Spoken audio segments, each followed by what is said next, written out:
خۆشەویستانی کورسات نیوز سڵاوتان لەبێ لەگەڵ هاوکارانم بەیەکەوە پانۆڕامای ئەم شەوتان پێشکەشەکەین نەمەوێ ئەم شەو لەسەر دوو تەوەر گفتوگۆ بکەین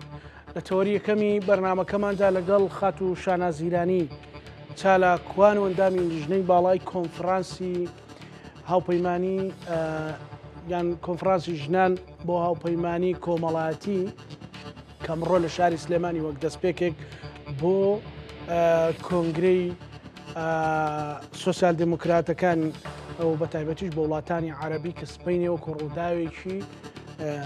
گەورە لە سلێمانی دەست پێ دەکات. میوانی جۆرا و جۆر لەو کۆنفرانسە بەشدار بوون لە وڵاتی جیاجیاوە هاتبوون. ئێمە لەگەڵ شانازخان گفتوگۆی ئەو بابەتەکەین. شانازخان بەخێر.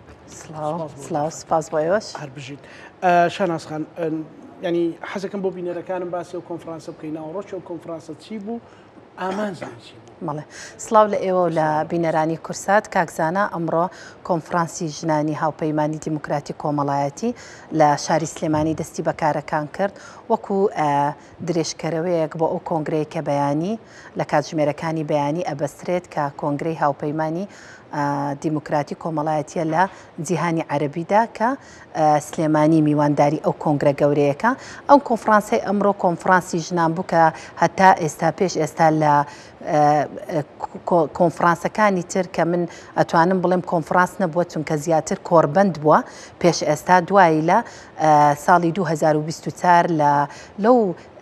کۆربەندێک کە لە قاهیرە بەستراوە بڕیاریان داوە کە ناوی لێ بنێن کۆنگرەی هاوپەیمانی دیموکراتی کۆمەڵایەتی لە جیهانی عەرەبیدا کە تێدا حزبەکەی خۆشمانیەتی نیشتیمانی کوردستان بە شانازیەوە ئەندامە لەناو ئەو هاوپەیمانیەتەدا. ئەو کۆنفرانسەی ژنان کە پێشتر لیژنەی ژنان بووە مەبەست لێی فراوانکردنی پانتایی هەیکەلی ئەم لیژنەیە کە بتوانین لە کۆنگرەدا گفتوگۆ بکرێ لەسەر ئەوەی کە چۆن بتوانین ئەم لیژنەی ژنان گەورەتر بکەین بیکەین بە یەکێتی ژنان و ناوێکی تریشی بۆ بدۆزرێتەوە بۆ ئەوەی بتوانن هەم دەستکاری هەیکەل بکەن و هەم بتوانن پانتایی ئیشکردنیان لە سەرجەم ئەو وڵاتانە گەورەتر و فراوانترکەن لەبەر ئەوەی ژمارەیەکی بەرچاوی ئەم پارتانە ئەندامن لەناو ئەو هاوپەیمانیەتەدا کەواتە ژمارەیەکی زۆری ئەو پارتانە چاویان لەسەر ئەوەیە کە لەناو ئەو کۆنگرانە جێگەیان هەبوو. ئەمڕۆ زیاتر نوێنەری ئەو پارتە سیاسیانە بوون کە لە وڵاتانی عەرەبیەوە هاتبوون هەر یەک لە وڵاتەکانی یەمەن، لوبنان، مەغرب، تونس، ئوردن، لوبنان ئەوانە هەر هەمووی نوێنەریان لەناو کۆنفرانسی ژنانە هەبوو و جگە لەوەش نوێنەریان هەبوو لە کۆنفرانسەکەی ژنان هەروەها ئەوانە پانێڵستیان هەبوو قسەکەریان هەبوو چونکە لەبەرەوەی ئێمە دوو پانێڵشمان لەو کۆنفرانسە بەڕێوە برد کە تێیدا پرسی ژن بابەتێکی هەنووکەی و بابەتێکی گرینگە بۆ ئەو هاوپەیمانیەتەی کە لە نێوان ئەو هەموو وڵاتانەدا بەستراوە. ڕەئیان چی بوو ئەوان لەسەر سلێمانی لەسەر کۆنفرانسەکە لەسەر ڕۆڵی یەکێتی نیشتیمانی کوردستان؟ من بەشێکی زۆری ئەو خانمانم دواند کە بەشێکی زۆریان لە ناو پارتەکانی خۆیاندا پێگەی بەهێزیان هەیە بەشێکیان ئەندامی سەرکردایەتین ئەندامی مەکتەبی سیاسیان ئەو کەسانن یان بڵێم ئەم کەسایەتیانن کە لەوێ کاریگەری خۆیان هەیە لە ناو پارتەکەی خۆیانە بەشێکیان چەند ڕۆژێکە گەیشتونەتە شاری سلێمانی و بەشێکیان بڵێن شەو گەیشتونەتە جێ بۆیە بەشێکیان سەردانی چە شوێنێک چیان کردبوو لە سلێمانی ئەوەی کە من فیدباکەکەم لێ وەرگرتنەوە زۆر ئاسایی بوو و هەم پێیان وابوو شارێکی زۆر جوان و دڵگیر و وەکو ئێمەش بۆمان باسەکردن کە شاری شارانە و شاری ڕۆشنبیری و شاری کولتور و هونەر و ئەدەبە خۆشیان یعنی من ئەتوانم بڵێم بەشێکی باشیشیان ئەم بانگراوندەیان نەزانی هی شاری سلێمانی بۆیە دڵخۆش بوون بە هاتنیان لە سەرێکە و لە سەرێکدا من پێم وابی لای زۆربیان کە من وەکو لیژنێ ڕاگەیاندن ئەم خانمانم دواندووە ئاسوودە بوون کە لێرن و جگە لەوە ئاسوودە بوون بە کارەکانی کۆنفرانس لەبەر ئەوەی بە شێوەیەکی ڕێککۆپی کۆنفرانسەکەم ڕۆکۆتایی هات ئەوەی ژنان بڵێ ئەوە میوانانەمان کە لە وڵاتەکانی عەرەبی هاتوون بەشێکیشیان بەشدارە بن لە کۆنگرەکێک کە بەیانی ئەبەسترێت. لە ئاستی عێراق چه حزبێک بەشدار بشە لە ئاستی عێراق دیارە لە وڵاتانی تر زیاتر ئەو پارتانە ئەندامن لەو پارتی لەنە ئەو هاوپەیمانیەتەدا ئەوەی عێراق هەرتەنیا تەیاری عێراقی نوێنەریان هەیە بەڵێ بەخان لە مەغریب و تونسیش خەڵکات بەڵێ بێگومان لە مەغریب و تونس جگە لەوەی خەڵکیان هاتبوو نوێنەریان هاتبوو بەشێکیش لەو خانمانە هەم لە مەغریب و هەم لە تونس و هەم لە فەڵەستین ئەمانە تەنانەت قسەکەریشیان هەبوو دید و ئایدیا و هەموو ئەو بیرۆکانەی خۆشیان تەڕح کردیان پێشنیار کرد لە کۆنفرانسەکە لە دانیشتەکاندا کە دەیانەوێت چی بکەن لە مەودووە لەناو ئەو لیژنەی ژنانە لە پانێڵەکان ناوەڕۆکەکە جەخت زیاتر لە چی دەکرایەوە لە هەماهنگژی مەسەلە لەسەر مەسەلەی مافی ژنان لەسەر مەسەلەی ئەو کێشانەی کە هاوبەشن ڕوبەڕووی ژنان دەبنەوە خۆی دروشمی کۆنفرانسەکە بە ناوی ژن لە ڕێڕەوی گۆڕانکاری دیموکراسیدا کە هەڵگری زۆرمانەیە لە هەردوو پانێڵەکەدا زیاتر باس لەوەی کرا ئێمە چۆن بتوانین لەگەڵ ئەو گۆڕانکاریانێکی ئێستا هەیە چۆن بتوانین ژنان لەو ڕێڕەوە دیموکراتیەدا یان لەو گۆڕانکاریانەدا چۆن بتوانین دۆزی ژن ببینە پێشەوە یان پرسی ژن بە چ ئاقارێک بباوە لەلایەکی تریش یەکێک لە پانێڵەکان ئەوە بوو ئێمە چۆن بتوانین وەکو ژن هەموو ئاستەنگانەی هەیە کە لە بەردەمانە چۆن بتوانین بە یەکگرتووی بە کۆدەنجی کە من وتم وڵاتانەش کە زۆر ڕەنگە بڵێن وڵاتێکن تر ینی سیادیان هەیە و دەوڵەتن و ئەوانە کێشەکان لەوێش هەستان پێکرد کە کێشەی هاوبەشە بێ لە ژنانە زۆربەی لە زۆربەی ئەوانەی کە ئێمە ئەم خانمانێک کە ئێمە ئەمڕۆ قسەمان لەگەڵ کردوون بە تاکی کێشەکانمان هاوبەشن بە تایبەتی لەسەر مەسەلەی ژن ئێمە ئەبێ بیرمان نەچی هەموو ئەو وڵاتانە یان بڵێن کۆمەڵگەکانیان نزیکن هەم لە دابوونەریت و هەم لە بیرکردیان و هەم لە ڕووی کللتوری ئاینەوە لە ئێمەوە نزیکن لە کورتکەواتە خەمەکانمان هاوبەشە وەکو ژن بۆیە بەشێکیان هەم بە تایبەتی فەڵەستین ئێستا کە ڕوبەڕووی شەڕ ئەبێتەوە بڵێ بەشدار بوون لە کۆنفرانسەکە پشکی شێریان هەبوو بەڕاستیەکەی ئەوانیش معاناتی خۆیان هەیە لەگەڵ شەڕ و خۆمان نەزانین ژن لە شەڕەکاندا زیان مندی سەرەکیە بۆیە زیاتر نزیکن لەو کۆمەڵگەیە کوردێکی ئێمە بە درێژایی مێژوو لەناو ئەو دۆخە ژیانی خانمیەکەمی عێراق جگەلەوەی پەیامی سەرۆکیەکی نیشتیمانی کوردستان سەرۆک بافڵە بوو بە خانمیەکەمی عێراق وتارێکی پێشکەش کرد باسێکی کرد لەسەر میهرەبانی ژن لەسەر ئەوەی کە ژن هەمیشە وەکو جەرگ سوتاوێک وەکو قوربانیەک دووزار قوربانیە لە هەندێک قەزیە هەدەف لەوەی کە بەڕێز خانمیەکەمی عێراق وتاری یەکەمی هەبوو بوو بێگومان کاتێک کە خانمی یەکەمی عێراق وتاری ئەبێ لەو جۆرە کۆنگرانە گوتارەکە هەڵگری چەند پەیامێکە بێ یەکێک بۆ کۆمەڵگەکەی خۆمانەیە کە چیش ئاراستەی ئەو کۆمەڵگەیانە یان بڵێن ئەم وڵاتانە ئەو پارتانە ئەکرێ کە لە من نزیکن لەسەر ڕێڕەوە سیاسیەکەدا و خانمی یەکەم زەختی لەوەی کردیتەوە کە هەدە تەنانەت باسی هەڵەبجە و کیمیاباران و ئەنفال و ئەوانەشی کرد لە وتارەکەیدا کە چۆن تێدا ئێمە بتوانین جارێککە بینە ڕێگر لە بەرەوەی ژن زۆر زیانی کردووە لە قوربانی سەرەکی ئەم کارە ساتانەیە و داواشی لێکردن هەموو بە هەمومان ڕێگر بینجارێککە ئەو کارە ساتانە ڕوونەداتەوە پەیامێکی زۆر ژنانەی مرۆڤ دۆستانە بوو بۆیە من ئەتوانم بڵێم کاریگەری خۆی بەجێهێشت و شاناسخان لە وتارەکەشیدا جەختی لەوە کردەوە کە ژنان ئەتوانن هێزی سەرەکی یان دانێمەی سەرەکی گۆڕانکاریەکان بن باسی پرسی غەزەی کرد و بەراوردێکە بوو لە نێوان ئەنفال و هەڵەبجە و لەو سۆنگەیەوە شاناسخان باسی کرد کە ئەوەی کە ئێستا لە غەزە ڕوئەدا هەمان ئەو تراژیدیایە یان هەمان ئەم کارە ساتەیە کە لە ڕابردوودا بەسەر گەلی کورد هاتووە بەداخەوە جارێکی تر چۆن بتوانین ئێمە و ئەوان و بە هەمومان ڕێگر بین ئەم کارە ساتانە جارچکە بەسەر ئەو گەلانەدا نێتەوە بەڵێ باسێکی کورتمان لەسەر چەندە وتەبێژێکی باسی کرد بەڵام سبەینی لە سلێمانی چی ڕوئەدات سبەینێ لە سلێمانی لە کاتژمێرەکانی بەیانیەوە بە خۆشحاڵیەوە ئێمە میوانداری کۆنگرەی هاوپەیمانی دیموکراتی کۆمەڵایەتی لە جیهانی عەرەبیەکەین کە ئێمە وەکو یەکێتی نیشتیمانی کوردستان و وەکو شاری سلێمانی میوانداری ئەو کۆنگرەیەمان کردووە جارێکی تر ئێمە بە ئەنجامدانی سازدانی ئەو کۆنگرەیە ئەمە دووپاتەکەینەوە بۆ خەڵکێکە ئێمە هەمیشە لەگەڵ کرانەوەین بەڕووی ڕۆشنبیران و بەڕووی خەڵکی نوخبە و بەڕووی ئەو ئایدیە تازانەی کە ئێستا دێنە ناو سیاسەتەکانەوە لەلایەکی تکە ئێمە جارێکی کە ئەسلمێنین کە سلێمانی هەمیشە هەڵگیری ئەو پەیامی ئاشتیەیە کە ئەتوانن هەموو بە بیرروڕای جیاوازەوە هەموو ئەو پارت وڵاتانە بێن بتوانن لە سلێمانی جارێکی دیکە بە ئاسوودەیی هەموو ئەو بیر و ڕایە جیاوازیانە کە هیانە لێرە ئەتوانن تەرحیکە. زۆر زۆر سپاس بۆ بەڕێز شانازیرانی، سپاس بۆ ئێوەش ژنێ ڕاگەاندن لە کۆنفرانسی ژنان با کورتیکەینەوە بەڵێ لە کۆنگرە بە شێوەیەکی گشتی شێوەیەکی گشتی سپاس بۆ ئێوەش زۆر زۆر سپاس بۆ بەڕێز شانازی، سپاس بۆ ئێوەش کاتمان گرتی، سپاس بۆ دەرفەتە. بەڵێ ئەمە تەوەریەکەمی بەرنامەکەمان بوو. لە تەوەری دووەمدا ئەمڕۆ دەستگای ئاسایشی ئەنجومەنی ئاسایشی هەرێمی کوردستان دامپێدانانی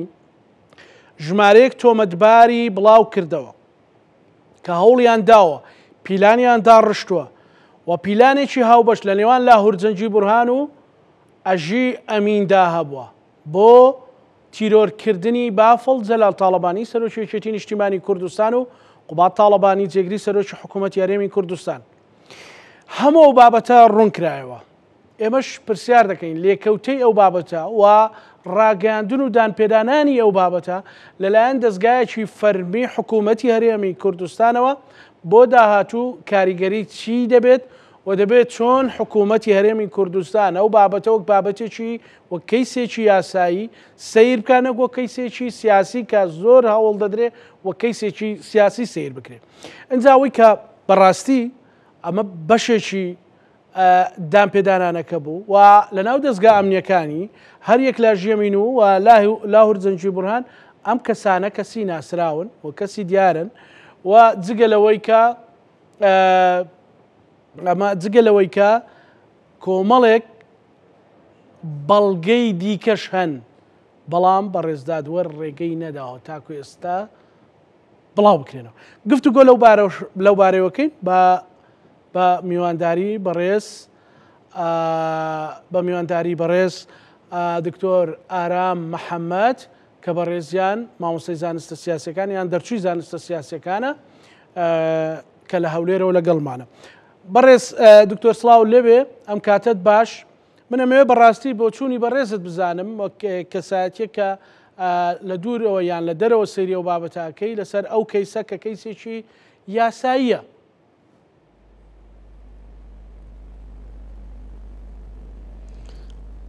کاک دکتۆر سڵاو کاک زانە ئێوارەتان باش، ئێوارەی کارمەندەکان لە کوردستان نیوز باش، هیوادارم لە ساخ و تەندروست بن. ڕاستی ئەم کێسە کێسێکی ئینگلیزەڵێ پیورلی لیگل ئان پرۆسیجرال کەیس، ئەمە کێسێکە بە تەواوەتی کێسێکی یاساییە پەیوەندی بەدام و دەستگاکانی حکوومەتی هەرێم و کوردستانەوە هەیە. لە هەر وڵاتێک لە جیهانە کە تۆ وەکو دەسەڵات کار بکەی ئەرکێکت لەسەر شانە ئەویش پاراستنی دانیشتوانی ئەو ناوچەیە کە تۆ فەرمانڕەواییەکەی و پاراستنی سەرۆت و سامانی خەڵکە، پاراستنی خاک و سنوورە لە هەر هێڕشێکی ناوەکی و دەرەکی و ئەم جۆرە گروپانە کە لە دەرەوەی یاسان کە ئیتر ناوێنەڵی گروپی چەکدار، باندی تیرۆریستی، باندێکی سیاسی کە هەوڵەدا پشێوی و سیاسی دروستکە هەر ناوێکی لێ ئەنەی لە کۆتایەکەیە وەکو ئەرکی دەسەڵاتی جێبەجێکردنە، ئەرکی سوڵتەی قانونی و قەزائیە لە هەر شارێکە بێت. بە تایبەت لێرە ئێمە باس لە کێسی سلێمانیەکەین بۆ ئەوەی هەنگاوێکی یاسایی بنات بۆ دەستگیرکردنی ئەو خەڵکانە و بیان باتە بەردەم دادگا و دادگا مەجرای خۆی وەرگێت. باشە دکتۆر، زۆر جار لە هەرێمی کوردستان باز لەوە کریان دێ کەیسەیە سیاسی و بە سیاسی کرا و تەصفیە و ئانە تۆ هیچ تەصفیەک لەوە بینی بە تایبەتی دوایەوە دەستگای ئاسایشی هەرێمی کوردستان ئەمەی بڵاو کردەوە کەسەکان خۆیان کە ینی دیارن بەشێکیان کە لەگەڵ ئەژێمین کارەکەن، بەشێکیان لە لالەزار کارەکەن، ینی خۆیان دانی پیانێن. تۆ بڵێ هەموو خەڵکە بە زەخت و فشارە و دامپیانانەی پێکرابێ؟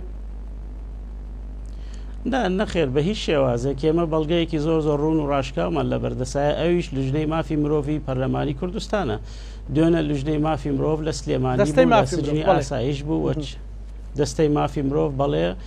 لەوێ لە سلێمانی چاوی بە لاهور شێخ جەنگی کەوتووە، نزیگەی 40 دقە لەگەڵی دانیشتووە و لاهور پێی ڕاگەیاندووە کە بە هیچ شێوازێک ڕوبەڕووی هیچ جۆری ئەشکەنجە نەبووەتەوە و تەنانەت باسی لەوەی کرد کە کتێبی لایە کتێبە خوێنێتەوە و مافیەوەیە چەندسیەوەی پێدراوە بە تەلەفۆن بە دەنگ و ڕنگ لەگەڵ خێزانەکەی و مناڵەکان و کەسوکاریا قسە بکە و دەستەی مافی مرۆڤ چاوی کەوتووە بە کۆمەڵێتری لەو تاوەبارانەی کە لە ڕووداوەکە ئامادەگییان هەبووە و خۆیان ڕایان گەیانوە بە هیچ شێوازێک هیچ جۆرە زەخت و فشارێکیان لەسەر نەبووە و دانیان بە تاوانەکانیان ناوان لە بەردەم قازی تەحقیقا و کێسەکە کێسێکی یاساییە بەڵام ئەم کێسە هەنی ڕنگ و ڕگوڕیشەی مێژووی هەیە ئێمە زانی ڕگوڕیشەی ئەم کێشەیە ئەگەڕێتەوە بۆ 2 ساڵ پێشی ساکە کە کاتێک بەڕێز پاڤێڵ تاڵەبانی سەرۆکایەتی یەکێتی نیشتیمانی کوردستانی گردەدەست کە ویستی دووبارە حزبەکە ڕیئۆرگەنایزینگ دە پارتی دووبارە حزبەکە ڕێک بخاتەوە دووبارە بارودۆخی ئەمنی لە سلێمانی ڕێک بخاتەوە و دام و دەستگاکانی حکوومەتی هەرێم لە بە سلێمانی گەرمیان ڕاپەڕین بخاتە سەر ڕێوڕەوە ڕاستەکەی خۆی کە ئێستا خەریکە ئەنجامی ئەدا لە ماوەی 2 ساڵی ڕابردووە. بەڵام بەداخەوە ئەوەی کە هەیە لە هەرێمی کوردستانە کەمپینێک هەیە من حەزەکەم لە عێراقا پەیامەکەم ئاراستەی چەند لایەنێ بکەم لایەن یەکەم ئەوەیە ئەو خەڵکانەی کە لە ئۆفیسی بەڕێز تاڵەبانی کارەکەن میدیاکارانی یەکێتی نیشتیمانی کوردستان و خەڵکانێک کە لە نزیکەوە بەڕێز تاڵەبانیە بینن نزیکەی 2 ساڵە کەمپینێک هەیە بە ئینگلیزی پێوتێ دیهیومەنایزیشن ئۆف پاڤێڵ تاڵەبانی واتە لە مرۆڤ خستنی شخصی تاڵەبانی ئەم لێخستنە ئەوەیە دەرخستنە میدیایەکی هەیە ئەم میدیایەکی ناپرۆفێشناڵە ئیشەکە لەسەر ئەوەی کە بە ئینگلیزی پێوتێ spreading misinformation and fake news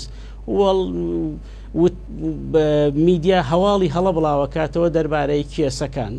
و ئەم میدیایە بە شێوازێکی ڕاستەوخۆ بە ئاگا و بەبێ ئاگا من دڵنیام هەنێ لەو خەڵکانێک کە بەم کارە هەڵەسن بەڵێ ئەزانن چیەکەن و ئاراستەکەیانیش دیارەوانێ خەڵکی کەشەیە نەخێر ئاراستەکەی دیار نییە بەڵکو مایە و زەدەی ناپرۆفێشناڵیە کە ئەم کارە ئەکە ئەویش ئەوەیە کە وێنایەکی دەڤەری سلێمانی بکرێکە ئەوەی دەڤەرێکی نائارامە وێنایەکی یەکێتی بکرێکە ئەوەی حزبێکی بێسەروبەرە وێنایەکی شخصی سەرۆکی یەکێتیش بکرێکە ئەوەی کەسێکی گوێ لە خەڵک ناگرێەوە کەسێکە تاکلایەنە بڕیارەدا ئەمە لە 2 ساڵی ڕابردووە ئەم کەمپینە بەردەوام بووەوە تا ئێستاکەیش ئامادەگی هەیە و حزوری هەیە و پێم وایە ئەم لایەنانە دیارن کە ئیشەکەن لەسەر ئەم مەلەفە و بەم شێوازەی کەوتم دیهیومەنایزیشن ئۆف پاڤێڵ تاڵەبانی ئەن PUK ئەمە بۆ من سەرنجڕاکێش بوو ڕەنگە مەسەلەن زۆر کەس پێی وابێ مبەرمەج نییە پلان بۆ داڕێژراو نییە ینی پلانی بۆ دانەندراوە ئەو بابەتە بەڵام جەنابەت زۆر جوان باست کرد کە کەمپینە نەک پلانی بۆ داڕژە بەر کەمپینێکەیە ئەم کەمپینە مەسەلەن بۆی بە هاوڵاتیان ورتر لێمان تێبگەن فعلەن مەسەلەن تۆ شتێک دانی ئەڵەی چوە بۆ موچە هەزاران سەدان کۆمنتی ناشرین لەو لاوە ئەنووسرێ مەسەلەن خۆی موچەکە دێت بە پاڵپشتی و فشاری بافڵ جەلال تاڵەبانی دێت دیسانە کەمپینەکە بەناوعیشی تر مامەڵی لەگەڵەکە هەر بەڕاستی ئەمە کەمپینێکی ڕێکخراوە یان خۆڕسکە یان چییە ینی ئەوەی کە تێبینیت کرد بێ بەڕێستان وەکو چاودێرێک من نزیکەی 25 ساڵ لە ئەوروپا بوومەوە نزیکەی 2 ساڵ هاتمەتەوە لە کوردستان مامۆستای زانستە سیاسیەکانم لە زانکۆی کاتۆلیک و لە نزیکەوە چاودێری بارودۆخەکەکەم و سەیری میدیای کوردی و عەرەبی ئەەکەم کە سەرقاڵە بە کێشەکانی ئەم ناوچەیە یەکێک لە بابەتەکان کە مای سەرنجە ئەوەیە ئەم میدیا بێسەروبەرەی کە لە کوردستانە هەیە بە شێوازێک گشتی و وەکوتم ئەم کەمپینەی هەیە بەرامبەر بە شخصی پاڤێڵ تاڵەبانی سەرۆک پاڤێڵ تاڵەبانی و یەکێتی نیشتیمانی کوردستان وەکو حزب و سلێمانی و گەرمیان و دەڤەری ڕاپەڕین و ئەو ناوچەیە یعنی ئەم وێناکردنە ئەم ئینگلیزە لە ستێریۆتایپینگ ئەمەی کە تۆ تێی بە شێوازێک دلیبرتلی بە دەسەن قەس وێنایەکی ناشرین پیشانەدەی دەربارەی چەند بابەتێک پرسیارە لێ سەرکیەکە لەیرە ئەوەیە what is your ultimate objective دوامە بەستی تۆ چییە لەم ئەمەی کە تۆ هەواڵی هەڵە بڵاوەکەیتەوە زانیاری ناتەندروست بڵاوەکەیتەوە وە کەمپینێک بەڕێوە ئەبەی خۆ ئەبێ ئەم کەمپینە دەرەنجام استراتیجێتێکی لە پشتەوە بێ و چەند مەبەستێک و چەند ئۆبجکتیف چەند گۆڵێکی لە پشتەوە بێ کە تۆ ئەم استراتیجێتەکەی من هەرچەند خۆم فکری لێکەم و ئەی بەم و ئەیهێنم یعنی شتێکی وان نابینمەوە بێجگە لە کۆمەڵی کارەسات و کاولکاری نەبێت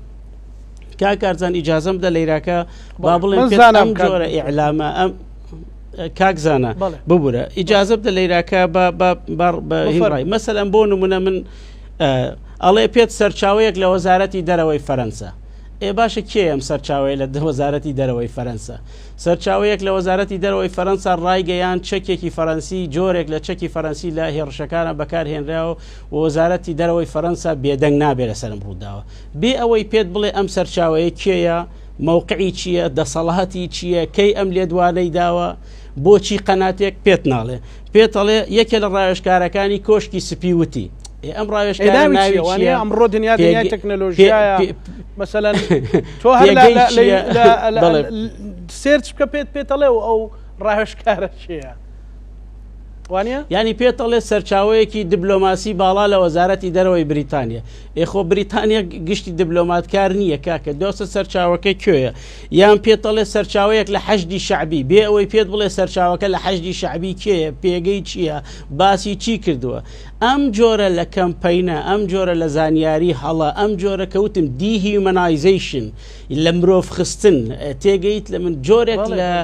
دەرەنجامی زۆر خراپێ بێ من ئەگەر دەرفەت بێ لە دوایە لەسەر دەرەنجامە خراپەکان قسە ئەەکەم بەڵێ بفەرمۆڵا حەزەکەم لەسەرەوە چووکە بەڕاستی من بۆ من گرنگە کەسەتیەکی ئەکادیمی لەو بارەیەوە قسە بکەوە سەرنجی خۆی بخاتە ڕوو نەوەکو ئەو کەمپینتیانەی کە لە ماوەی ڕابردووە مەسەلەن حساب بۆ کابرا خۆی لە ناو زیندانە وتێتی بەڵێ منم لە بەردەم دادوەرە ینی ڕۆژانی داهاتوشتی ترە بینین لە دەرەوە یەکێک گەڵێنە خێوانیە هەنیستا من خۆم بڵێم کاکە جیان من ناوم زانایە ئەم پەرداخەم بەدەستەوەیە یەکێک لە بڵاو نامە خۆی نییە تر لە ڕەنگە لە پشتی کامێرەوە چاوی لێ سوورکەنەوە ڕەشەی لێ بکەن بەڕاستی من ئەمەوێ بزانین کە ئەم کەمپینی کە جەنابەت باس کرد دەرەنجامە زۆر خراپ و سلبیەکانی کامانن بەڕێز دکتۆر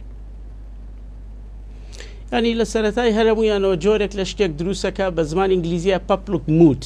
تەسیرەکە لەسەر میزاجی خەڵکی لەسەر سایکۆلۆژیای خەڵکی جۆرێک لە هیستیریا لە دڵە ڕاوکێ لە نیگەرانی لە قەلەقی و لە سترێس دروستەکە لە ناو خەڵکە بێ ئەوەی هیچ دافعێکی هەبێ بێ ئەوەی هیچ هۆکارێکی ڕاستەقینەی هەبێ ئێمە هەمومان دەزانی سلێمانی شارێکی ئارامە و ژیانتیا زۆر نۆرماڵە و زۆر سروشتیە ئەوەی کە هەبووە دەسەڵاتێکی قەزایی داوایەکی قەزایی هەیە بەرامبەر بە گروپێک و دەسەڵاتی جێبەجێکار کە لە عێراقا باس لە ئاسایشەکەین هەڵساوە بە فەرمانێکی قەزایی ئیشەکەی ئەنجام داوە بەڵام دەرهاویشتەکانی ئەم مسئینفۆرمیشنە یان ئەم فەیک نیوزە یان ئەم دیهیومەنایزیشنە هەر ناوێکی لێ ئەنەی چییە یەک پابلیک دیسترێست بێمتمانەی دروستەکە بێمتمانەی خەڵک دروستەکە لەلایەکۆ لە بینی حکوومەت و خەڵکە و لەلایەک شۆ بێمتمانەی خەڵک بۆ دامودەستگاکانی حکوومەتەوە بۆ تاکە کەسەکانەوە بۆ میدیا و ئەمە دەرهاویشتەیەکی زۆر خراپێ بێت چکەم تۆ لە ئایندە کاتێکە فعلەن بابەتێکت ئەتەوێ بێنیتە پبلیک دمین فەزای عام فەزای گشتی و باسی بکەی و گەدەرینگ سەپۆرت ئەوەی کە بەنگلیزی ڕاوند دە فلاک یعنی خەڵکۆکەیتەوە خەڵکی تر باوەڕت پێ ناکە بۆ تۆ لە بەرخاترەوە لە پێشوەختە بە میدیایەکی ناپرۆفشنال کۆمەڵی پروپاگەندەت بڵاو کرێتەوە ئێ خەڵ دووبارە کۆ نابێتەوە لە دەورت دوو ناسەقامگیری سیاسی دروستەکە درزی کۆمەڵایەتی دروستەکە پشێوی ئابووری دروستەکات ئەمانە لە کۆتایەکەیە هەر هەمووی جۆرێک لە بێمتمانەی دروست ئەبێ لە بینی چییە لە بینی دەوڵەت وەکو کە بریتە لە کۆمەڵی دام و دەستگاوە لە بینی خەڵکە چکەم پەیوەندیەکی ئۆرگانیک پەیوەندی تۆر ئارام کە تۆ بتەوێ کەمپینێ بکەی بۆ بۆ خۆ وێنەیەکی شێواو بۆ مرۆڤێک یا وێنەیەکی شێواو بۆ شارێک بۆ حزبێک بەڕاستی حزبێک کە مەسەلەن وەکو یەکێتی نیشتیمانی کوردستان کە لە دوا هەڵبژاردنە سەدان هەزار دەنجێنە و سەدان هەزار هەوادار و لانگر و کادری هەیە ئەمە زەربە لە خودی هەرێمی کوردستان زەربە لە خودی حکوومەتەکە خۆی نادا بیری لێکراوەتەوە ئەم بابەتە یان گرنگەوێتەوە شارێک بسووتێ یان گرنگەوێش کەسێک بشێنی من پێم وانە ئەو خەڵکانە فکر بەو شێوە استراتیجیە فکر بکەنەوە کە جەناب دەڵێ کاکزانە ئەگەر بووایە بەو شێوازە فکریان بکردایەتەوە ئەمە ڕووی نادا کەیسە ئێمەی بینی یعنی تۆ کە کاتێک لەو پەیجەکەی خۆتە دەیان وەبسایتی فەیک دروستەکەی دەیان سۆشیال میدیای فەیک دروستەکەی کە من پێم وایە نە سۆشیالە و نە میدیایشەوە بەحس و بابەتێکی کێ لەوانەیە لە دەرفەتێکی کا قسەی لەسەر بکەم بەڵام کاتێک کە تۆ تێی دەیان میدیای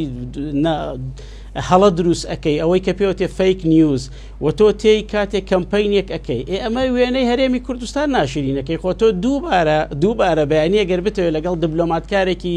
ئەمریکی ئۆڕۆپیا قسە بکەی جوهدێکی دیبلۆماسی زۆرت گەرەکە کە قەناعەت بکەی بە تەرەفی بەرامبەر کە تۆ میلیشیانیت کە تۆ دەوڵەتی کە تۆ خاوەن دام و دەستگای کە تۆ خاوەن یاسایی کە تۆ خاوەن دەستوری و دام و دەستگاکانی حکوومەتی هەرێمی کوردستان بە ئەرکی خۆیان هەڵەسن نەک بە شێوازێکی عەشوایی بەڵام کاتێک کە تۆ تێی مەسەڵەن کەسێک ئەهێنی کەسەکە خۆی ئۆڕەدی یعنی خۆی لە شوێنی خۆیان داواکراوە بۆ یاسا بێتە بەردەم یاسا و کەسەکە هەڵاتووە لە یاسا تۆ ئەتەی پلتفۆرمێکی پێدەی 15 دقە قسەکە کۆمەڵێ توهمەت ئەبەخشێ یعنی بۆ نمونە ئەڵێ 15 کەس لە هێرشەکە کوژراوە ئێکاکە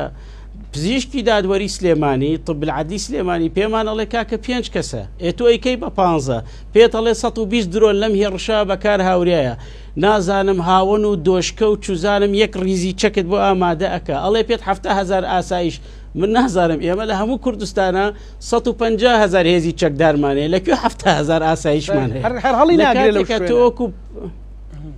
نەنا تۆ خۆی شوێنەکەش یعنی معلومە دیارە تۆ لە کاتێکە وەکو پێشکەشکار ڕێگری ناکەی لەم جۆرە پروپاگەندایە و ئەسڵەن بگرە تەشجیعی تەرەفی بەرامبەرەکەی کەوتم تەشجیعی بەرامبەر خۆی داواکراوە بۆ یاسا ئەمە جۆرێک لە هستیریا دروستەکە جۆرێ لە دڵڕاوکێ دروستەکە دڵنیات کەمەوە لە مەودایەکی مام ناوەندا و لە مەودای دوورا کەس قانجازیتیان ناکە ئەگەر بڕیارە هەرێمی کوردستان هەرێمێکی دیموکراتیە و فیدرالیە و ئێمەی کورد کۆمەلگایەکی مەدەنین و یاسا سەروەرە ئەوە لە هەموو شارەکانە هەمان شتە لە سلێمانی و لە هەولێر و لە دهۆک و لە ڕانیە و لە قەڵاتزیە و لە خورماتوو و لە کەلار و لە کفری ئەگەریش بڕیارە ئێمە تا ئێستاکە لە چوارچێوەی خێڵ دەرنەچوینە وەکۆی محەممەد عەبدولجابری ئەڵێ ئەوەی کە ئێمە بڕێەوە بە عەقلیەت القەبیلە والعەقیدە والغەنیمە ئەوە دیارە هەمومان واینە نەکو تۆ بێ ئەم بەراوردە نا ئەکادیمیە نازانستە بکەی دەردی کورد دەڵێ هەوایەک و دووبان دەبڵ ئستاندەرێک بکەیت دوو ڕوویە بکەی کۆمەڵێ شار وێنا بکەی وەکەوەی ئەم شارانە پرۆفشناڵن و هێمنی و ئارامیتایە و حزبی فڵان یاسا پەیڕەوەکات و ئێمە خۆمان ئەبینین یعنی ڕۆژانە های ناو هەرێمی کوردستانە پێشێلکاری یاسا هەیە لێرە و لێوە بەڵام ئەوەی کە ڕوویداوە لە سلێمانی ئەمە دووبارەی بکەمەوە گروپێک هەیە ئەم گروپە لە یاسا دەرچووە ئیلقال قەبزیان هەیە فەرمانی دەستگیرکردنیان هەیە و خۆیان نادەنە دەسەوە ئەرکی ئاساییشە وەکو دەستگایەکی جێبەجێکار سوڵتە تەنفیذیە بەو کارە هەڵسیە منەمەوێت لە جەنابەت و لە بینەران بپرسم ئەگەر ئاساییش هەڵ نەسێ بە ئەم ئەرکە کێ هەڵسێ یعنی خۆتوەتەوێت بەقاڵێک و حەماڵێک و جوتیارێک و قوماش فرۆشێک و گۆشت فرۆشی هەڵسێ بەمە نەخێر کاکەمە ئەرکی ئاساییشە بەم کارە هەڵسێ ئێکە تۆ ڕوبەڕووی گروپێکە بیتەوە ئەم گروپە ئامادەنیە خۆی بداتە دەسەوە ملکەتی یاسا بێ حتمما تەقەکرێ کوشت و کوشتاری تیاابێ لە کاتێکا ئێمە کەسمان حەز ناکەین کوشت و کوشتار بێ بگەڕێمەوە سەر دانپێنانانەکە دەستەی مافی مرۆڤ دوێنە لەگەڵ هەمویانە کۆ بووتەوە خۆیان دانیان پیاناوە بە هیچ شێوازێک ڕوبەڕووی ئەشکەنجە نەبوونەتەوە و ئەوەی کە دانیان پیاناوە ئەوە خۆیان دانیان پیاناوە و بەڵگەکانیش هەمووی لە بەردەسایە چەکەکان تەلەفۆنەکان سمارت دیڤایسەکانی کە بەکاریان هێناوە لۆکیشنەکانیان و من دڵنیام لە ڕۆژانی ئایندەشە دامپێنانی کێ زیاتریش ئەبێەوە کێسەکە زیاتر ڕوونی شەبێتەوە بەڵام ئەوەی کە بەنسبەت منەوە گرنگە دووشتە سەقامگیری کۆمەڵایەتی زۆر گرنگە بێ هەموو سەقامگیری بەڕێز دکتۆر ئەوەی ئەگەر چاودێریت کردیان تێبینیت کردبێەوە کە ساعتێکی ئەکادیمی وەک هاوڵاتیەکی هەرێمی کوردستان هەستت بەوە کردو بەردەوام هێزێکی شاراوە جا دایرێکت و ئەم دایرێکتیان ڕاستە و خۆ ناڕاستە خۆ هەوڵەدا کە بەڕاستی ئارامی سلێمانی بشێوێنێ فەوزا لە سلێمانی هەبێ خەڵک نەپڕژێتە سەر ژیان جۆرێک لە وێنەیەک دروستەکە کە مەسەلەن بۆ نمونە تۆ نەپڕژێتە سەرەوەی شەقامێکە گەر بتەوێ گوڵێک بچێنی و گوڵەش نەچێنیت نەنێژیت ینی هەستت بەوە کردو بەڕێز دکتۆر بەبێ ئەوەیە گەر ڕووداوی لا لە زانیش ڕوودایان ڕووداوی دیکەش ڕوودا هەر بەردەوام هەوڵێک هەیە لەو بارەیەوە وەکو هەوڵێک هەیە بەڵام لایەکی کە لە چیرۆکەکە لە خۆشەکە لە چیرۆکەکەیان بەشە باشەکەی چیرۆکەکەوەیە ئەمڕۆ خەڵک لە باشووری کوردستانە و لە هەرێمی کوردستانە بای ئەوە هوشیارە کە تێبگەیە لەوەی کە ئەمەی کە هەیە ئەمە کەمپینێکە دش بە سلێمانی دش بە حزبێکی دیاریکرا و دش بە شخصێکی دیاریکرا و کەوتم بەڕێز پاڤێڵ تاالبانیە و ئەو دووبارەیەکەمەوە تەکی دەکەمەوە لەسەر وشەی دیهیومەنایزیشن یعنی ئەمە کەمپینێکە تۆ کە کاتێک تێی بە بەردەوام کەسێک حزبێک شارێک ناوچەیەک ئەەکەی بە تارگێت تەنها باسی لایەنە نەگەتفەکان و نەرێنیەکانێکی بە هیچ شێوازێک باسی یەک خاڵی پۆزتیفی ئەرێنی ناکەی و ئەتەوێ فۆبیایەک ترسێک لە لای خەڵک دروست بکەی کە ئەم ناوچەیە ئارام نییە سەقامگیر نییە بۆ بزنس ئاسایشی تیانە سەقامگیری سیاسی تیانێ ئەمە دەراویشتەی زۆر زۆر خراپەیە لە کۆتایەکەیە کاتێکە بەشێک لە جەسەدی تۆ ئازاری هەبێ هەموو جەسەدەکە ئازاری هەیە کاتێک کە سلێمانی خوا نەخواستە لە ڕووی ئابووریوە دواکەوێت یان پشێوی کۆمەڵایەتی تێبکەوێت یان ناسەقامگیری سیاسی تێکەوێت ئەمە ڕنگدانەوەیەکی ڕاستەوخۆی لەسەر تاسەری هەرێمی کوردستانە بێ لەسەر هەرێمی کوردستانە بێ کامیلەتەن وەکو کەیان باشە ئەو خەڵکانەی کە لە پشتی ئەم کەمپاینانەوەن و پشتگیری ئەکرێن لە چەند لایەنێک و ئەبێ زۆر زۆر ئاگادار بن لەمە بەڕاستی ئەمە خزمەت بە کەس ناکە بە هیچ شێوازێک ئەگەر وە کەس تا براوە نیە ئەگەر بڕیار بێ براوە بینەوە هەمومان پێکەوە براوین و ئەگەر بڕیاریش بێ لایەنێک زەرەرکە دڵنیا بن کەس زەرەر ناکە هەمومان پێکەوە زەرەکەین و ئەزمموی ڕابردووش سەرمێنەری ئەو ڕاستیەیە خاڵێکی کەمەوە باسی کەم لە عێراقەیە ینی بەڕاستی جێی سەپرایز و سەرسوورمانە بەڵێ ئەڵێ ئەم گروپە ئاسایش هەماهەنگی کردووە لەگەڵ حەشدی شعبی عێراقیە من نازانم یعنی حەشدی شعبی چی دەخاڵەتێکی هەیە لە سلێمانێ ئێمە هەمومان ئەزانین لە دوای 2023 تا ئێستاکە یەک سەربازێکی جێشی عێراقی یەک سەربازێکی حەشدی شعبی لە هەرێمی کوردستانە وجودی نییە و هەر ئەمەش یەکێکە لە هۆکارەکانی ئەوەی طبقەی سیاسی شیعی لە بەغا بێزار کردووە لەوانەیە کۆمیونیکیشنێکە بێ من دڵنیامەوە بینیز بیستمان لە هەواڵەکان کۆمیونیکیشنێ بووە لەگەڵ بەڕێز نەچیروان بارزانی سەرۆکی هەرێمی کوردستان لەگەڵ بەڕێز پاڤێڵ تاڵەبانی سەرۆکی یەکێتی نیشتمانی کوردستان پەیوەندیەکە بووە لەگەڵ بەڕێز سوودانی سەرۆکوەزیرانی عێراق بەڵام لە کۆتاییەکەی ئەم پەیوەندیانە زۆر زۆر سروشتین و لە چوارچێوەیەکی قانونیە هەیە ئەمەیان سەرۆک حزبە ئەوەکەیان سەرۆکوەزیران ئەوەکەیان سەرۆکی هەرێمە شتێکی زۆر زۆر سروشتیە ئەوەی کە مایەی نازانم بێژم مای گاڵتەجاڕیە مایەی چییە باندەی کە ئیمڕۆ ئەم باندەی کە ئەمڕۆ یەکێتی تاوانبارەکە بەوەی هەماهەنگی کردووە لەگەڵ حەشدی شعبیە هەر خودی ئەم باندە خۆیان بوون لە ڕووداوەکانی ئۆکتۆبەری 2017 بوون بەکەوا سوورەی بەردەم لەشکر کەوتبوون بە بەردەم قاسم سولەیمانی و ئەبوو مەهدی المهندس و ئاغای قائانی و گروپەکانی حەشدی شعبی لە خورماتوو لە جەبارە لە جەلەولا لە قەرەتەپە لە کەرکووک و لە بیرمان نەچێ لە کەرکووکەوە کون بە کونی کەرکووک کۆڵان بە کۆڵانی کەرکووک بە دوای پارێزگاری کەرکووکە خوا لێ خۆشبوو نەجمەدین کەریمە گەڕان بیکوژن بەو پەڕی گاڵتەجاڕیوە بە ئێمەی گەرمیانی و بە ئێمەی کەرکووکیانەوت کەرکووکەکان حیاتم وەرنەوە با دوو دەستاولی بکەین تۆ 150 خاکەکە تەسلیمەکەی لە کەرکووکەوە بەو پەڕی گاڵتەجاری بەکێش بە گەرمیانی و بە کەرکووکی کە پشتی شێری بەرکەوتووە لەو 1970 ساڵی خەباتی بزوتنەوەی ڕزگاری خوازی ملەتی کوردە ئێستا من بەو برا بە ڕێزاڵێم قوربان منەوەی جەنابەت ببینم یەک دوو دەستاولی بکەین بزان بارودۆخەکە چییە ئاوا زۆر باشە ئەمە وتم دکتۆر ئارام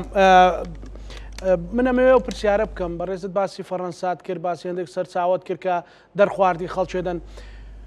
ئەڵێ ئەمریکیەکان ئەمریکا بۆ لە بافڵ تاڵەبانی تووڕێە بەریتانیەکان هاتوونەتە سەرخەت ئەمە CIA ئیتر وتێتی قبول ناکەم بەخوا یەک تۆزی تر بۆیان چوو بە سەریان وت دۆناڵد ترەمپ وتێتی ئەوە بیتو ئەنێرم بۆ سلێمانی ئەو فڕۆکەی کە نردیان بۆ سەر ئێران و لە نەتەنز و ئەوانەیدا لە هینە ئەتۆمیەکان هەر بەڕاستی ینی ئەمریکاوانە ئەوەندە چاویان لەسەر ئێمە ئەوەندە محتەمن بەو بابەتانە ئەوەندە تەرکیز بخەنە سەرەوەی کە تۆ مەجموعەیە کابرا هاتووە ئەڵێ بە قەناس تێمدا یعنی ئێستا دکتۆر بەڕێزت مامۆستای زانکۆی 25 ساڵ ئەوروپا بووی ئەڵێ بێ لە عسابێکی هادی ئابی ساردابی کاکە من بڵێم تۆ ئەکوژم بە بەڵگەوە دەستت کەوێ توخوادی گوڵم پێشکەشەکەی جا ئەوە پرسیارەکەم کردە دوو فەرع دوو لەقە بەشێکی ئەوەیە بەڕاستی ئەمریکا و بەریتانیا ئەوانە بۆ تووڕەن ئەوە یەک دومیان هەر بەڕاستی کەسێک کە تۆ بێ بمکوژی پیلان دابنی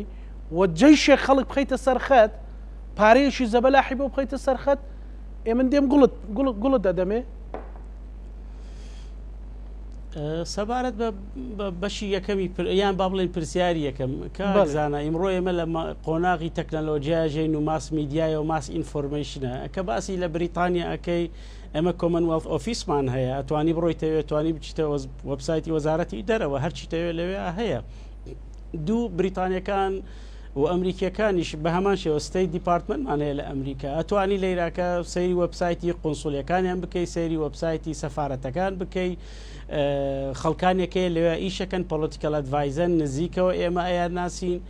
بە هیچ شێوازێک شتێکی وا لە ئەمریکا نە لە بریتانیا نە لە فەرەنسا ڕووی نەدا ئەمریکیەکان بریتانیەکان فەرەنسیەکان هۆڵندیەکان ئەڵمانیەکان بە بەردەوام لە 2023 تا ئێستاکە لەسەر خەتن ئەیانەوێ هەرێمی کوردستانێکی بەهێز لە چوارچێوەی عێراقێکی بەهێزا بێ نقطە سەردێڕ بە هەموو شێوازێکی یارمەتی هەرێمی کوردستانەدەن بۆ نمونە ملیۆنەها دۆلاریان داوە بە هێزەکانی پێشمەرگە هەفتا لە ماوەی 15 ساڵی ڕابردووە بە هەموو شێوازێت تەدریب و تەکنیکی جەنگ و چەک و تەقەمەنی و جبەخانیان پێشکەش کردووە بە وەزارەتی پێشمەرگە لەگەڵ دنیای ڕاوێژکاریە یاربەتی موسەساتی حکوومەتی هەرێمی کوردستانیان داوە لە ڕووی ئەوەی کە بەنگلیزی پێوتێک گۆڤەرمەنتاڵەتی حکومڕانیەکی تەندروستیان حکم ڕەشید بە هەموو شێوازی ئەوروپیەکان و ئەمریکیەکان لەسەر خەتن دوو ئەم کێسە کێسێکی داخلیە کێسێکی ناوخۆیە نە لاهور شێخ جەنگی نە ئەو خەڵکانەی لەگەڵیان ئەو سەنگە دیبلۆماسیە سیاسیە قورسەیان نییە کە وڵاتێکی وەکو ئەمریکا بریتانیا فەرەنسا بێتە سەرخەت بڵێ ستۆپ نەخێر کاکە گروپێکت هەیە ئەم گروپە تاوانبارن بە کۆمەڵێ تاوان و بەڵگەیەکی قەزایی هەیە مذەکەرەیەکی ئیلقاء قەبڵ ئەوەی کە پێوتێ فەرمانی دەستگیرکردنەیە بێنە بەردەم قازی تحقیق ئەمانە نەهاتنە ئێکە کاتێک نەهاتن وەک دووبارە و سێبارە و دەبارەیەکەمەوە یعنی خۆ بڵێ مامۆستایەک لە قوتابخانەی لە قوتابخانەکانی سلێمانی بڕاتە بەردەم ئەم گروپە بڵێ قوربان فەرمو بێن تا ئاسایش شتیوا ڕوونادا هەرە بێ ئاسایش بێ هەرە بێ دەستگای دژە تیرۆر بڕات داوایان لێ بکە خۆیان بدەنە دەسۆ وەکە کاتێک کە تۆ خۆت نادەیتە دەسۆ هێزەکانی ئاسایش ناچارن ئاکشنیان هەبێ یعنی ئۆپشنێکی کەیان نییە بژاردەیەکی کەیان نییە داوسش لە بیرمان نەچێ ئێمە مەفهومێکمان هەیە لە سیاسەتە بۆ دەوڵەت چمکی دەوڵەت وەکەوەی کۆمەڵاسی ئەمریکی ماکس ڤایبە بێ ینی دینەکات دەوڵەت ئەبێت تاکەلایەن بێ مۆنۆپۆلی ئۆف فۆرس لەجیتمت فۆرس ئۆکەی دەوڵەت ئەبێت تاکەلایەن بێ کەس دەسەڵاتێکی تەشریعی هەبێ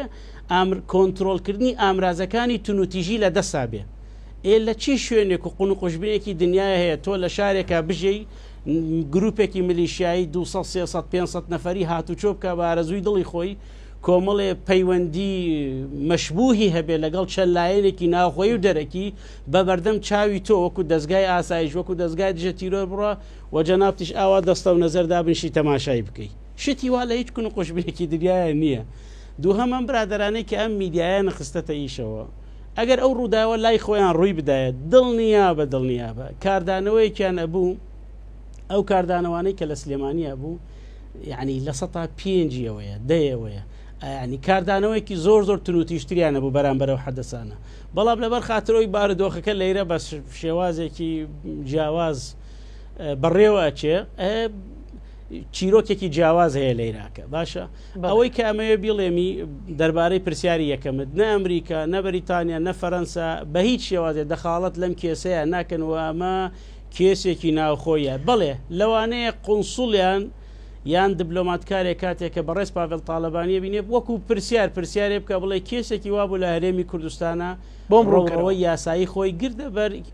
تکایە ڕوونکردنەوەیەکەوانە لەوانەیە ئەویش مەیبی ئینگلیزەکەڵێ مەیبی چکەم حەقیان نییە مافیەوەیان نییە پرسیار بکەن ئەمە کێسێکی ناوخۆیە وە کێسێکی قەزائیە باشە سەبارەت بە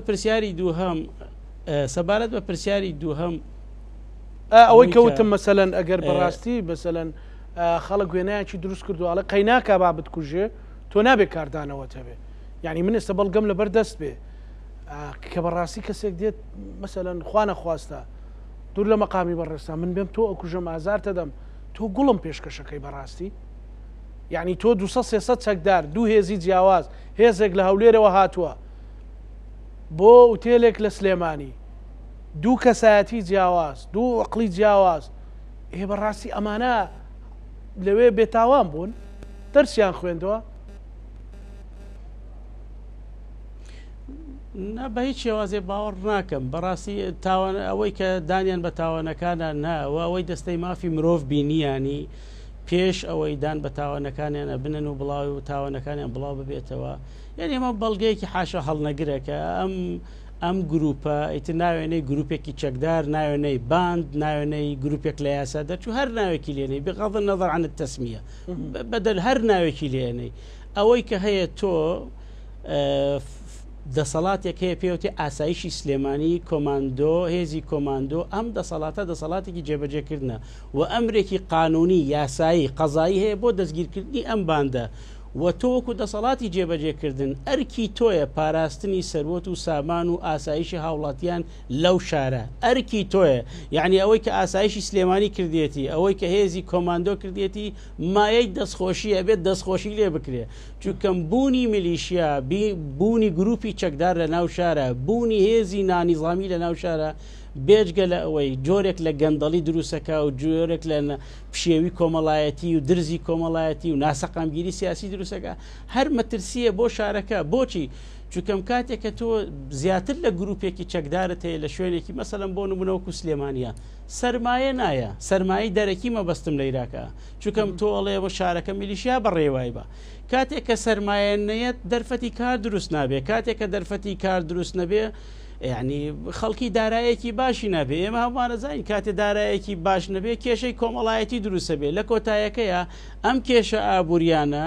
هاوپێچ لەگەڵ کۆمەڵی کێشەی کۆمەڵایەتیە کۆمەڵی کێشەی دەرونی دروستەکەوت هێواش خەڵکەکە بەرەو جۆرێک لە بێئومێدی ئەچێت ئێ باشت ئەرکی دەوڵەتە دووبارە و سێبارە و دەبارەیەکەم و ئەرکی ئاسایشە ئەرکی دەسەڵاتی جێبەجێکارە لە سلێمانیا بێ دەستخۆشییان لێ بکرێ کە ئەو کاریان ئەنجام داوە نەک بەرامبەر بەم گروپە بەرامبەر بە هەر گروپێکی کە لە چوارچێوەی یاسایە تعامل نەکات و ملکەچی یاسا نەبێ بگەڕێمەوە بۆ قەزەی بەڵێ فەرموو بەڵێ فەرمەوە تاواکەیت بەڵێ دکتۆر بەڵێ بگەڕێمەوە بۆ قەزەی ئەوەی کە ینی ئێمە لە عێراقا ڕوبەڕووی ئەوە بوونێتەوە کەمپینێکەیە بۆ ئەوەی کە بە عەرەبیوەتە تەضلیل الرأی العام بۆ ئەوەی ڕەئی گشتی میزاجی خەڵکی بشێوێنرێت بەم شێوازە من دڵنیام ئەم کەمپیش وەکو کەمپینەکانی کە شکستە هێنێ بەڵێ ئەچێتە پێشەوە ئەم مەسەلە من دڵنیای جەنابتەکەمە هیوادارم ئێمە غەڵەت بین بەڵام من دڵنیام ڕۆژێک دوو هەفتە دە ڕۆژ کە لەسەری ئەڕۆنە بێتە مین نیوز چکەم ئێمە مینستریم میدیامان هەیە میدیای سەرەکیە قەنات کەناڵە ئاسمانەکان و ئەوکەوەی کە دروست بووە کە پێوتێ سۆشیال میدیایان ئەوەی میدیای سێبەر هەر ناوێکی لێ ئەنەی باش ئەمە بەردەوامە بێ من دڵنیات بکەم لە بەدبەختی ئەمە بەردەوامە بێ لە هەفتە دە ڕۆژ دوو هەفتە لەوانەیە مانگێکی کەشە ئەم کەمپینە بەردەوام بێت لە تێکدانی میزاجی خەڵکی بەوەی کە سلێمانی ناسەقامگیرە و ئەمە وایە ئەو چەکە بەکار هاوریایە و فلانە کەس دیارنیە و فلانە کەس کوژرا و فلانە کەس اعترافەکەی وایە و ئەم کەمپینە بەردەوامە بێ بەڵام خاڵی باش یان خاڵی گەش ئەوەیە کە لە کۆتایەکە وەکو کەمپینەکانی کەش ئەڕات و ئەگەر بێ ئەنجامە بێ لەبەر خاترۆی خەڵکی هەرێمی کوردستان ئیمڕۆ سەقام گیریان هەیەیانێ بکەون بە دوای کاروباری ژیانی خۆیان و هیلاکن خەڵک ئۆڕەدی هیلاکە ینی تۆ بێنە پێش چای خۆت کەسێک سێ مانگە موچەی وەرنەگرتەوە خەڵک ئۆڕەدی هیلاکە تااقەتی ئەم جۆرە سەرێشەیە نییە بڵێ زۆر سپاس بۆ بەڕێز دکتۆر ئارام محەممەد مامۆستای زانکۆ سپاس بۆ دەرفەتەی بەڕێستان کە لە شاری هەولێرەوە لەگەڵمان بووین بینەرانی خۆشەویست لەگەڵ هاوکارانم بەیەکەوە پانۆڕامای ئەم شەومان پێشکەشکردن ژەمانەتی خی گەورە